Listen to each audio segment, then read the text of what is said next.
In Media Watch, James Creedon is here to talk about embedded journalism. James, many media organisations, France 24 included, have taken advantage of being in with a certain side at a certain moment to get exclusive and unprecedented images. But obviously there is another, flip side to that coin.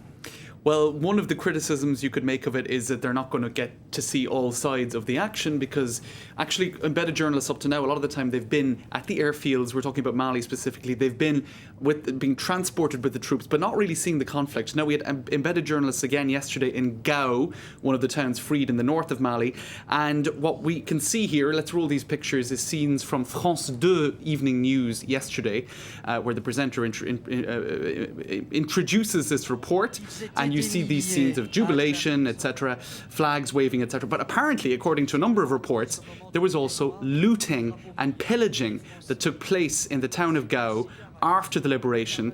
This report did not pick up on any of that, so it's giving perhaps a slightly skewed picture of what happened in Gao yesterday, which wasn't all positive. Now, of course, you could say we're picking, we're trying to find the negative aspects in something that was largely positive. Yes, but I suppose embedded journalists, they're with the troops. They can't wander off in the streets of Gao to try to find what else is going on and give a more nuanced picture. So that's one, I suppose, slightly. The other major piece of information, I suppose, coming out of Mali today was the first civilian casualties. And again, you could talk about where the journalists are in terms of this story, because a lot of them were in Bamako for the first couple of weeks. These 12 civilian casualties, let's take a look at the computer, because the Independent newspaper reported on this, amongst others.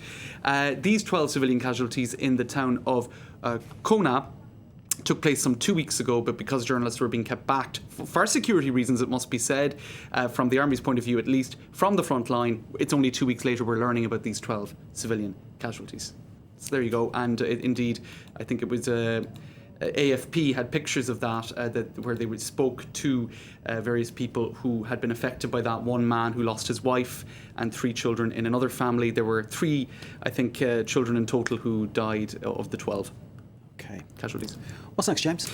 All right, well, look online, Mark, at coverage on social media the day after a massive rally in favour of gay marriage and adoption rights. You have photos such as this one on one of the bridges in Paris showing a huge amount of people, but as ever with this debate, which has been going on for months now, it's extremely divisive. And what you're also seeing on social media is under the hashtag FLOP for all, because the main hashtag is marriage for all. So flop for all is photos being put up by people who didn't think that the demonstration was that impressive yesterday. Some 180,000 people plus marched. That's minimal figures. And 2 weeks ago, there were at least 400,000 who marched against. So here you have a photo which I suppose is suggesting that the numbers were minimal, but that I would suggest was perhaps taken after the crowd went by. Various other examples such as that. Now, that hashtag flop for all apparently was being more used than marriage for all at one point this afternoon. You also had people under this website's banner, democracy for all, putting up photos, and I won't stay long on them because they're actually very rude in French, of what would you say, postures that were somewhat excessive in their words. People, they are a bit excessive, you're right. They are. I won't stay long on them.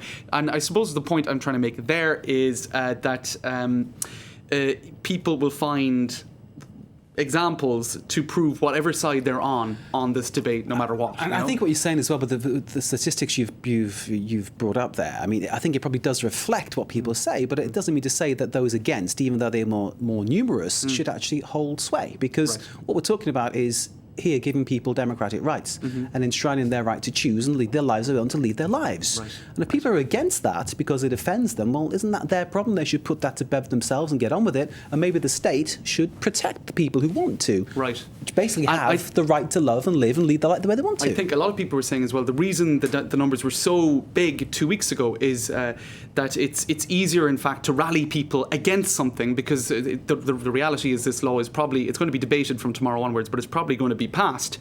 And so I suppose for people who were demonstrating yesterday, it's more difficult to rally people for something that's more likely to happen. I'll just add, I'm actually in favour of gay marriage, but I'm also a Roman Catholic, so work that one out, because that's kind of, we live with our own contradictions, let's put it that way. This is one of the main reasons it's been difficult in France as a debate.